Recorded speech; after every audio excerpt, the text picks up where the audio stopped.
What's up, everyone? Welcome to the Those Who Conquer podcast. Thanks for tuning in. My name is Jake, and we're here with co-founder Will. What's up, guys? We're here. Will, here we're discussing some touchy subjects today. Yeah, touchy. That's the new fun word going around. We're going to be talking a little bit about our friend, the Diddler. Ah, yes. Gotham's latest villain. Gotham's latest villain, dude. So, Diddy. He's got some what I would call serious issues coming his way. Some moderate allegations. Yes. Deviant behavior. Depends on who you ask, I guess. It's all opinion-based or whatever. Yeah. No, Diddy, he's being held without bail. They found over 1,000 bottles of lube at his place. I mean, it's like fairly normal. That's a lot. Yeah, I think 1,000 bottles of baby oil might be more than just the slightly average overboard person needs. Yeah, but maybe that's just my personal opinion. Did you see his lawyer's kind of defense of that discovery? Probably beautiful. It was freaking funny. Yeah, he was explaining to the guy. He's like, he's just Diddy. It's like everyone else. He shops at Costco. Probably buys in bulk. He shops at Costco. Exactly. He just bought 12 cases of ecstasy lube at Costco, like any normal person. Just a bunch of baby oil. More baby oil than you or I will ever need in our lives. What do you think was going through his head when he's like, I need 1,000 of these? He's stocking up. There's no question. He knows the economy's rough. That's right. He's getting in while it's cheap. He's got to prep. Yeah. Well, you never know when the urge to have a freak off might hit you. The freak offs. Yeah. That's probably where a lot of it was going to. I imagine it probably was. So we got some stuff from ABC7 Los Angeles. So some of the alleged sexual abuse by Combs occurred in the form of so-called freak offs, which prosecutors described as elaborate and produced sex performances that Combs arranged, directed, masturbated during, and often electronically recorded. Yeah, I heard they're also calling them white parties. White parties. White parties, yeah. Nothing weird What's going on What's at the white implication parties. with a white party? Yeah. I want to know. The best part is the white parties were put on by a black dude. So yeah, exactly. That's cool. Yeah, I saw a video of Kevin Hart at one of these white parties, and he's just surrounded by prostitutes. There's like a girl in the bathtub, and he's just laughing. No big deal. Yeah, it's just, I think this is going to be one of those things that's just snowballs and reveals a whole lot that we already kind of knew, but didn't really know. Yeah, I mean, so like Corey Feldman, like he was in the Goonies and Lost Boys back in the day, like he's been talking about like these sex parties and pedophile rings in Hollywood for decades. Everyone's like, you're full of shit. And yeah, tide's kind of turning on that one. This here, freak-offs occurred regularly, sometimes lasted multiple days, and often involved multiple commercial sex workers who were at times allegedly transported across state lines or internationally. Completely normal. Yeah. Right? When you can't find a local sex worker, you might as well import one, right? I mean, it's easy right now. I mean, if you think he bought 1,000 bottles of baby oil, how many prostitutes do you think this man ordered from other countries in his life? It's got to be a pretty high number. It does. You'd have to say at least one per bottle. One per bottle.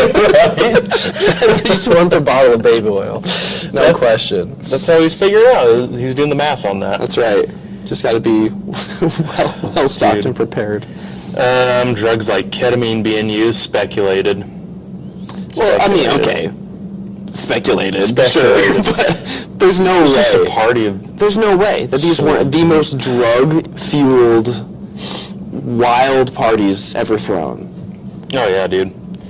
And, when you're that big, the only things that are going to get you off are the things that are wildly illegal. There's a point where you're like, I'm untouchable.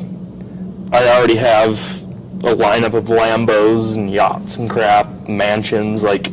What comes after that? You push boundaries, man. You push boundaries. You push them, in this case, younger or out of country. So all sorts of illegal prostitution.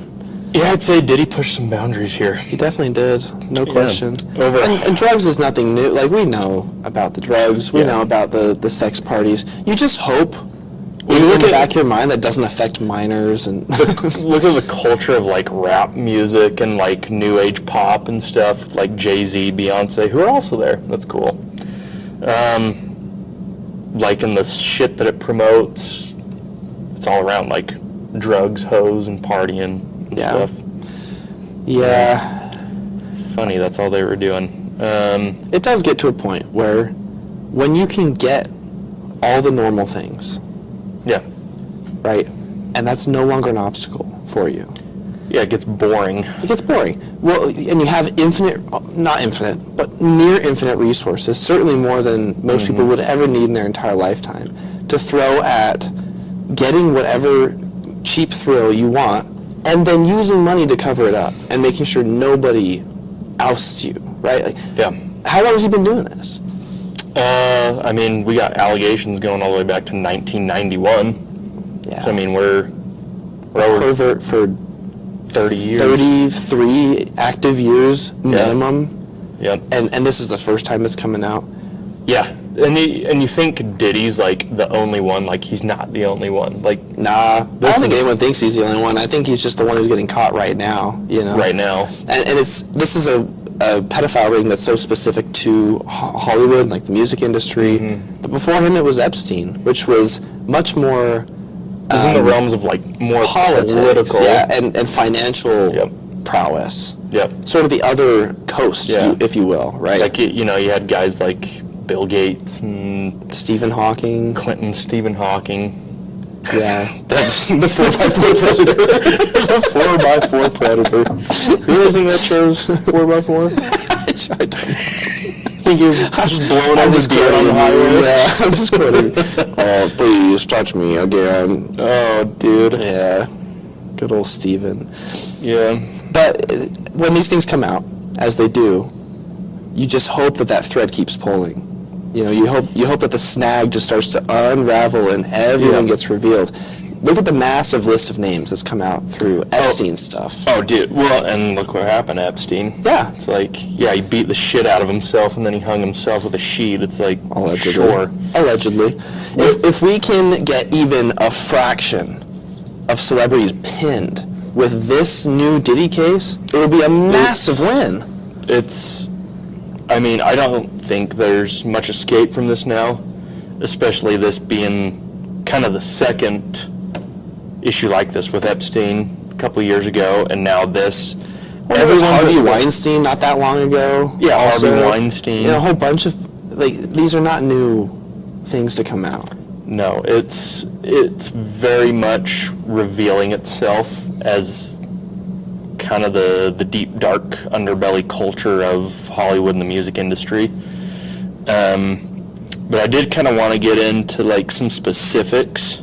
Well, so over 120 victims have come forward now, earliest dating back to 91.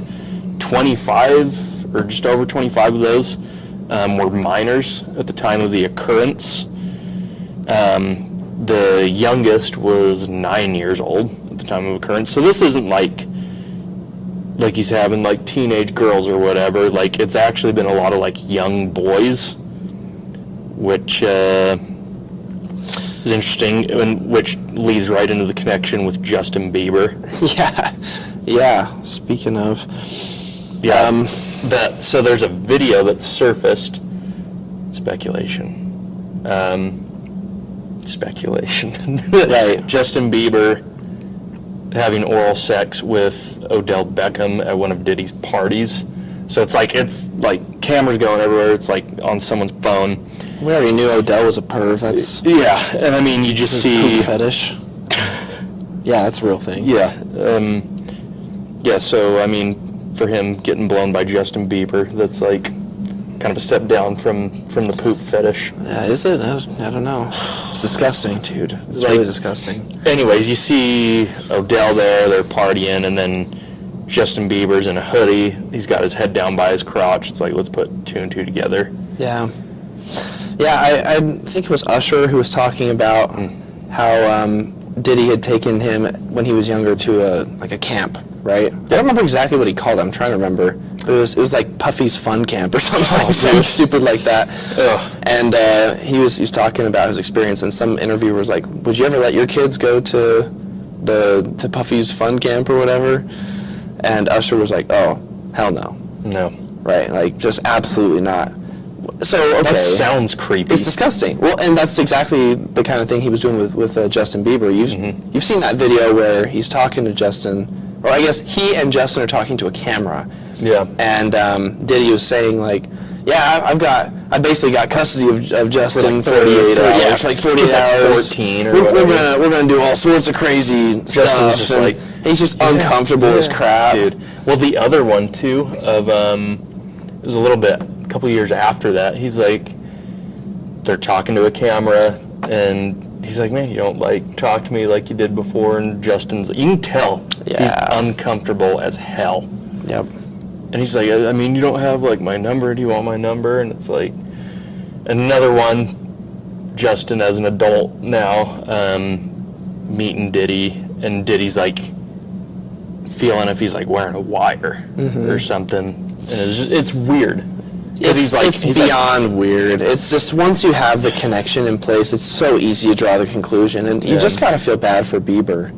Yeah, dude. Well, you look at him now; it's like he's had his run-in with the law multiple times, drug abuse, and it's like no freaking wonder. Yeah. Like, you're getting passed around at these freaking celeb parties and stuff. I mean, he was discovered by Usher very, very young. Yeah.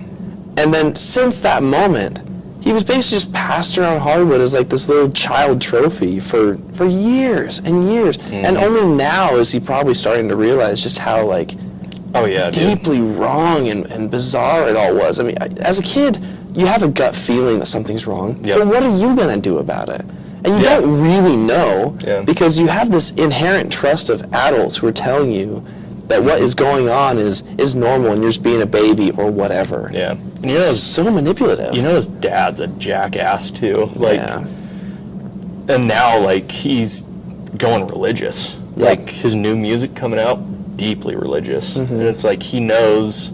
It's cool to see someone who's been in the underbelly of this crap and come out of it after years of like, he had like DUI incidences, drug abuse, been arrested multiple times. Now it's like running from pain. Yep.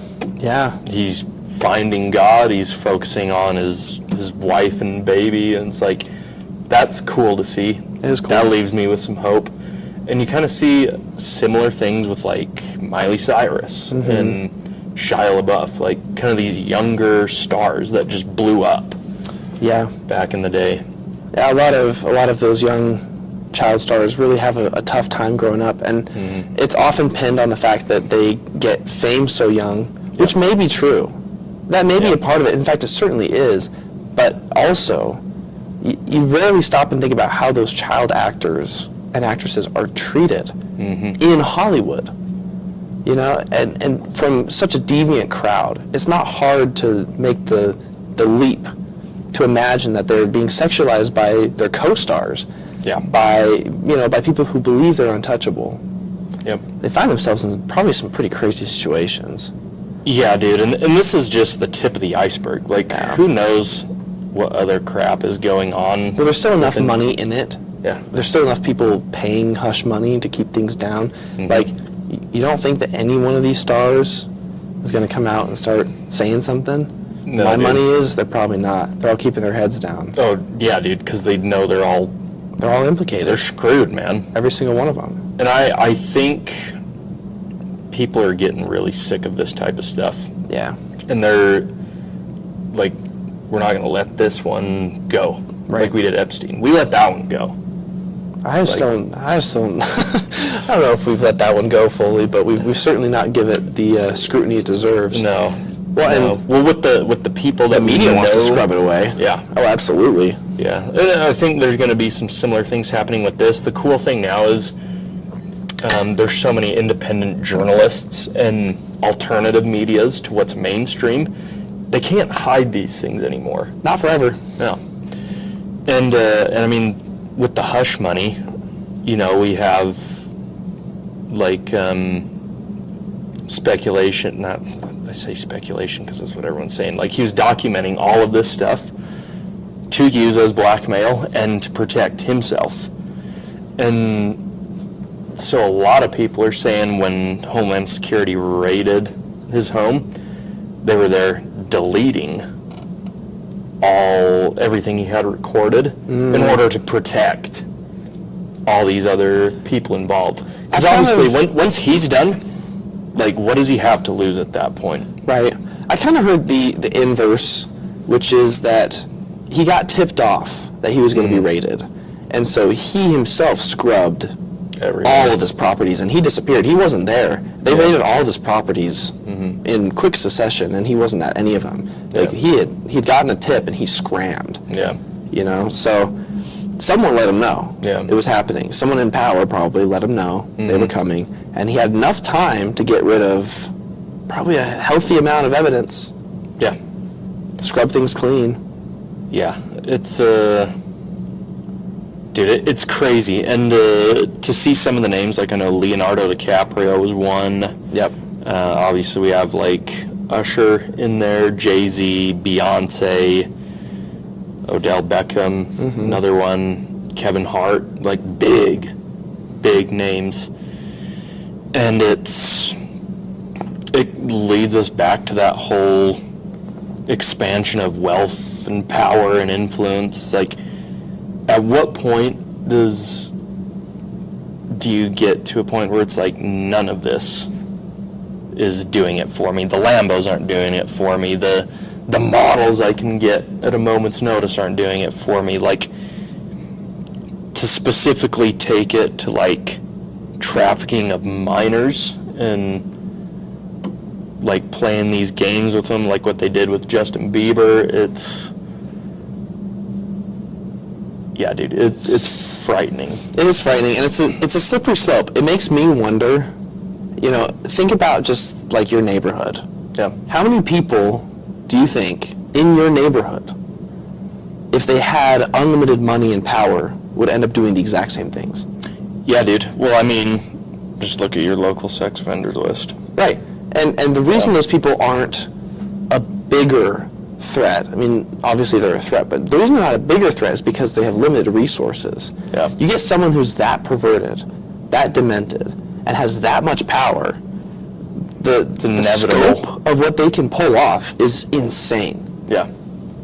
And I remember you sharing that fact with me a little while ago, that America is the #1 consumer of human trafficking, right? Of sex trafficking, and that shocked me. Consumer of it, producer of child porn, and consumer of child porn. Like, it's all United States. And you look at, like, this leads me to believe more and more so that the porn industry is there to get all of us involved in it too. Because then when all this shit comes out about Diddy, you know, and you have sex offenders on every street, what can you do about it? You know, they want to bring us to their level. Yeah, certainly they do. I mean, there's a real... Their level of deviancy. Yeah, for sure. There's a desire amongst that industry to make it normal, or make it seem normal, things which aren't normal. Yeah. In very much including things like, I don't know, what's one of the most popular categories? Barely legal? Dude, that right there is crazy shit. You know what I'm saying? Like, they're pushing the boundaries towards, and you look at the porn industry, okay, maybe they're not explicitly outright doing anything illegal that you can see, right? Yeah, but they're pushing the boundaries in that direction. Yep. Pornhub doesn't have a page for child porn. What do they have? They have a page for barely legal. Yeah. And just turned 18, whatever, you know. Their verification system of how they verify videos, because you give them like the blue check mark or whatever. It's nonsense. Like, the way they do it, they literally have people sitting in cubicles who are tasked with verifying like 400 videos a day. So they're just scrubbing through. Yeah. Like, oh, this girl, like, she's probably over 18. She might not be. And that video's verified still. Yeah, which these things don't slip through the cracks. Yeah, they do. A ton of them, dude. Because it's like Pornhub's kind of like YouTube, where anyone can upload shit. Yeah. And now they've had all these lawsuits and stuff, and they erased like 80% of their videos back in like 2019 or something. Cover which their is tracks. crazy. Yeah. And that there's still millions of videos, and they got rid of 80% of them. Mm-hmm. Well, and it's really easy to lie about your age in many of these scenarios anyways. Well, I mean, the verification system just to get on the website was check this box if you're over 18. Okay, Garbage. like, and dude, what happens to like a young mind when they're seeing things that explicit? Because porn nowadays, not even the same thing of what it was 40 years ago when it was like magazines or like you like rent crap, like rent videos from like a sex shop or whatever. It's way more deviant, graphic, and explicit. Problematic. Problematic. For sure. And see now, so like this just takes me on rants now because there's a lot of like new evidence out on what porn does to the brain. Lots of people are getting on board now with wanting to kick it out of their life, us included. Like I've struggled with it since I was like 10 or something. Like welcome to growing up with the internet. It's kind of a fact of life now that you're going to get into it and deal with it. Yeah. And and I've seen kind of all this new stuff coming out on how to deal with it. And I've heard a lot of things going around like, oh, if you feel like you struggle with like problematic porn use, and it's like, isn't it all problematic? It depends on your frame, right? Yeah. Depends on how you're viewing the issue. Obviously, for our purposes and how we define it, all porn use is problematic. Problematic, and I get we have to get rid of the shame behind it, but I don't think we should get rid of the guilt. Well, the guilt is what drives you to do something different. Yeah, but yeah, and it's kind of like watering it down. Like, oh, like some people, like it's healthy for some people. It's like, no, it's not. It's not healthy for anyone because this shit has never existed before. Yeah, it's not natural. Yeah, it undermines relationships. Yeah. It undermines your self-confidence. I mean, the list of things is a mile long. Yeah. And the least of these issues is also that like it can lead to things like investing in child porn or seeking out more deviant sources. You know, those are real problems. Yeah. And they all start from the same source. Exactly. And when kids get into it, especially when they're prepubescent, which a lot of them do, the average age for the first time to encounter it is 8 to 11. Yeah. It's prepubescent. Yeah, I think I was like 9 or 10. Yeah. Yeah, first time. Yeah. And what that does to the brain and what it teaches you, because now you're learning about this very unhealthy depiction of sexuality before you've even hit puberty, before anyone's even talked to you about anything sex related, you know, and the stuff that's being pushed in schools now, some of the books that have come out, like they're all like illustrated, but it's like showing depictions of pedophilia as okay. And these are books in United States schools at elementary school levels. Like, it's ridiculous. Yeah. And the big question is, how do we fix it? And I think it starts with just you. Yeah. This is an issue that's dealt with on an individual basis first, because that's the thing you can immediately control, right? We, right now, cannot do very much about pedophile rings in Hollywood. Yeah. We just can't. We don't have the money and power and force and influence that they do right now. So we'll be silenced. But we can talk about it, which we're going to do. That's what we're doing, right? Yep. We can bring it to light. That's one thing. But the other thing is we can in our own lives kill the demand for porn. Yep. And we can control our thoughts, control our instinctual desires, and ensure that they never lead to this kind of thing. I mean, because if you look at what Diddy has done for 30 years, it is uncontrolled lust with zero inhibitor. Yeah. Yep. And that's where you get to the point where you're buying 1,000 bottles of freaking lube. 1,000 bottles of baby oil, man. Yeah. Do you want to be that guy who's buying 1,000 bottles of lube? I don't think most of us can afford that, but No, probably not. you don't even need to buy. That's a chunk of change right there.